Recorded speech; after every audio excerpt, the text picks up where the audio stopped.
Hey, my name is Jacob Larson. We're going to be talking about Enneagram Type 2. Um, the best way to describe an Enneagram Type 2 would be like a warm blanket that kind of wraps around you, makes you feel really warm and comfortable, protects you, takes care of you, that sort of thing.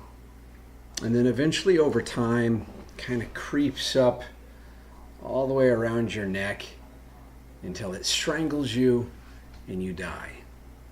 That's the Enneagram Type 2. Or maybe not so dramatic. Maybe a better analogy would be like Lenny in the book of Mice and Men. Lenny, as he's sitting there and he's holding the bird and he's petting the bird and he's like, I love this little bird. This bird's awesome. And he keeps petting the bird until eventually he snaps the neck of the bird. That's the Enneagram Type 2. So if any of those analogies bother you, sorry, that's just the way it is. Enneagram Type 2s have a way of overstaying their welcome. They're constantly in a state of giving. They're constantly looking for ways to help. They have a heightened sense of empathy. I mean, they notice stuff that other people simply don't know. They don't recognize. An Enneagram Type 2 can walk into a room and just based on people's facial expressions, mannerisms, body movements, they can kind of tell whether or not that person needs talked to and needs some encouragement, or whether that person has a need that they can take care of. Somebody's reaching the end of their glass, they may offer them to, hey, can I get you another drink type of thing. I mean, the Enneagram Type 2, I mean, they are, for lack of a better word, they're kind of the most pathetic of the 9 Enneagram types. And I know that sounds hard, but especially if you're a 2, but I mean, it's kind of true. I mean, they're constantly seeking that self-validation because deep down inside they got something missing, and they give freely and willingly, but when it comes to receiving, them receiving words of praise or gifts or whatever, they're not sure how to receive. I mean, it's foreign to them, and it kind of puts them in a position of feeling uncomfortable. They'd much rather be the givers, because once again, it kind of turns into an unhealthy thing for them. They're not. If an Enneagram Type 2 really thinks about it, their giving isn't always based on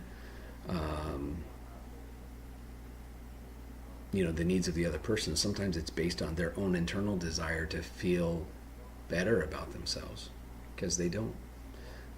So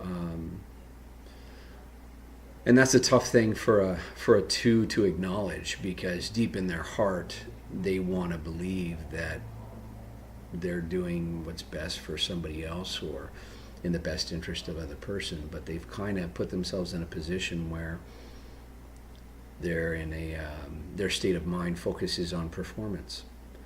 It's performance-based love. In order for them to receive love, they feel they have to do something for it. Love to them doesn't come free. It has a price, and of course that's not a healthy way for them to view receiving. And it puts them in a position, it kind of like, if you run into a 2, they're constantly helping people out, and there's nothing wrong with helping people out. That's the thing. You should want to help people out, but they take it to an unhealthy level. They really do.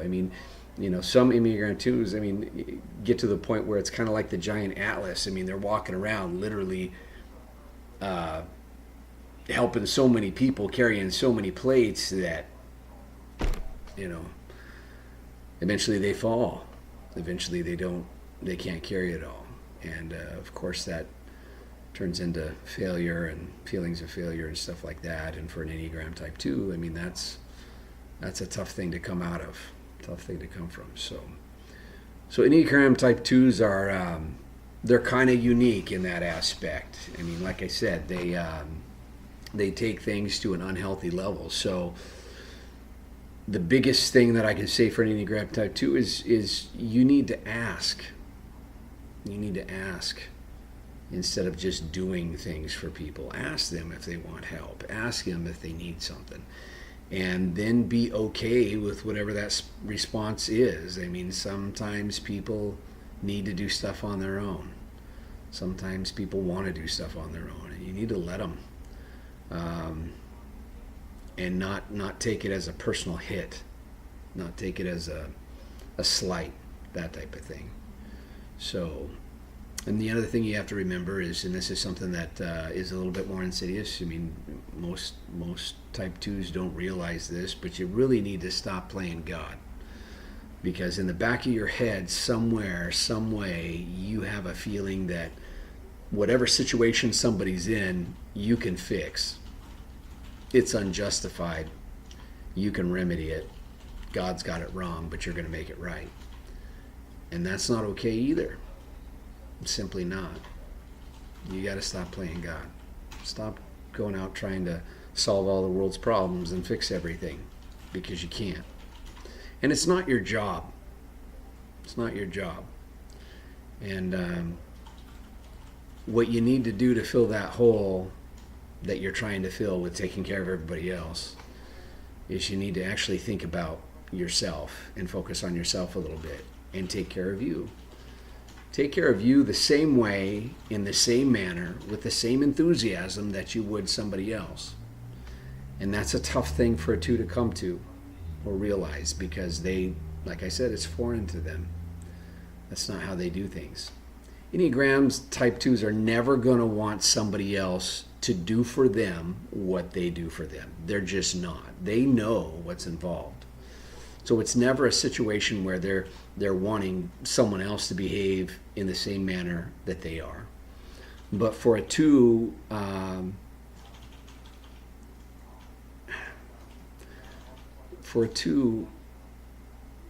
all you need to do to get along with the 2 is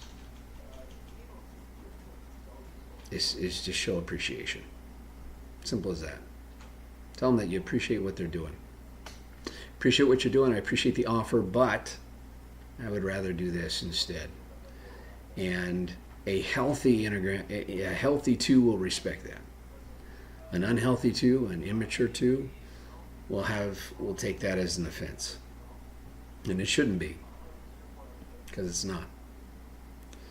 So keep that in mind. If you got a 2 in your life, I mean, they're gonna kill themselves trying to take care of you. Try to appreciate that. And on the other hand, hopefully they're mature enough to be able, that when you say no, you got it, they're going to be okay with that. So that is the Enneagram 2. And I've written a web blog about it. There's some scriptures at the bottom for the 2s to read. Hopefully come to terms with the unhealthy part of what they're doing. I will tell you this. I was online, and I saw a woman talking, and she was really hurting. She was really in pain over, a situation that she had done for a friend of hers, and threw a party and was all out and all this other stuff. And she was complaining about how people didn't seem to appreciate it. They didn't even notice it. And how much stuff she does for people, and they don't seem to recognize it. And I had a guy come on and was responding to her, and I basically I recognized it right away. I knew exactly what she was talking about and exactly what she was feeling there. And I just told her, I said, listen, what you need to do is start scaling back. You need to start scaling back, because you got to understand, you're not just helping. You're going above and beyond what a normal person would do. And that's not okay. That's an unhealthy level of giving. And you've got to scale back. And of course, this other guy came on and he disagreed. He's like, oh yeah, that's worse advice, blah, blah, blah. And I think he was talking from kind of a state of ignorance. He didn't really understand. From Enneagram Type 2, giving's not wrong. Don't get me wrong, it's not wrong. But the way and the level you take it is absolutely wrong. And sometimes you're not always doing it for somebody else. And that's a hard thing to accept. It's a hard thing to recognize, because in your heart, you really want to do good. You really want to do good. And when people question your motives, it hurts, man. I mean, it hurts worse than anything.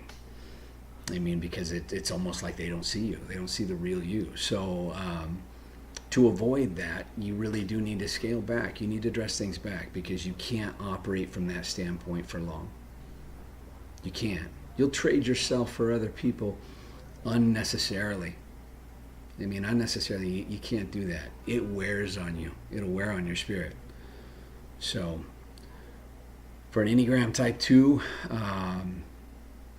got to stop playing God and got to work on some personal help.